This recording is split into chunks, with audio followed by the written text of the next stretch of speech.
The great ocean liners of the Edwardian era were the industrial marvels of their age, the largest machines on Earth. When the owners of White Star Line commissioned the Titanic, their ambitions were every bit as large as their plans for the ship herself. She was to be the biggest, fastest, most luxurious passenger liner ever built. Construction began at Harland & Wolff shipyards in the spring of 1909. The city of Belfast watched her grow and took pride in the feats of engineering required to construct and fit out this giant vessel. From her triple propellers to her elegant backswept funnels, the Titanic was a sign of her times. Culture and commerce alike were hurtling forward into the modern age. After just 3 years' hard work, she was finished, a floating city, ready to welcome a whole community on board. The passengers on her maiden voyage were drawn from all walks of life. Among the gilded staterooms of first class, silent film stars rubbed shoulders with millionaires. Further down in second class, the quarters were compact but still comfortable, housing school teachers, small businessmen and the like. And buried out of sight near the bottom of the ship, the third-class passengers included emigrants from all over Europe in search of a better life in the New World. By the 11th of April, the Titanic was on her way across the Atlantic. Hearing reports of ice from other liners plying this busy route, Captain Smith plotted a new, more southerly course and called for full speed ahead.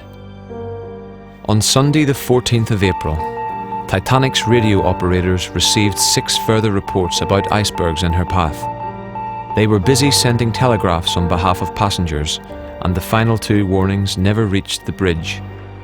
That night, the sea was flat calm, the sky clear but moonless, with temperatures dropping towards freezing. In these conditions, sea ice is very hard to spot. But at 11:40 p.m, the lookout sounded the alarm in a telephone call to the bridge. Iceberg! Right ahead! Despite efforts to bring the ship around, she struck the iceberg less than 40 seconds later, opening up a long tear in the starboard hull and sending the sea rushing in.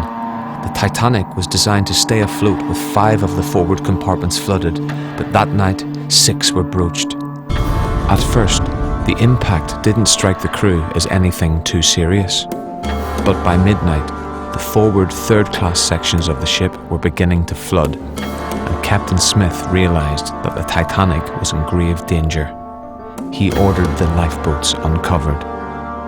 There were 20 lifeboats on board, more than the law required, but far too few to carry all the ship's passengers. No one could imagine that a gigantic liner like the Titanic might sink before another ship came to the rescue.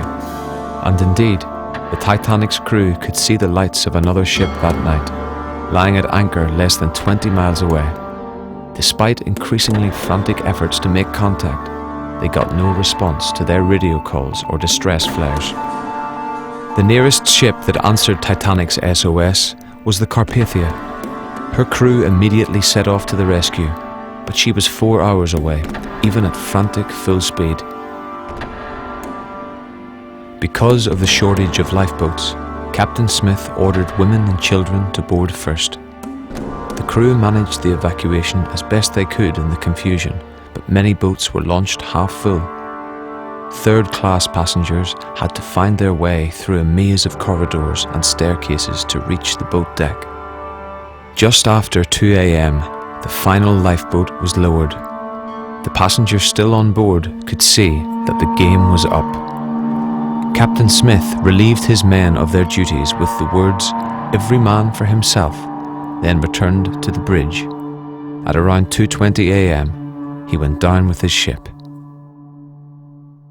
By the time the Carpathia arrived to pick up the survivors, more than 1,500 people had perished in the freezing water, and the ship herself lay on the seabed almost 4 kilometers below.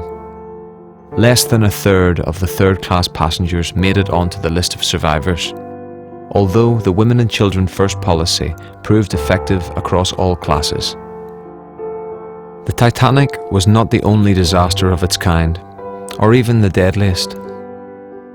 But there is something about the story that still captures our imagination a century later. The way the tragedy slowly unfolds towards an inevitable ending. The warnings it seems to offer about the limits of technology and the arrogance of man. It's no wonder we have turned this unlucky ship into a legend.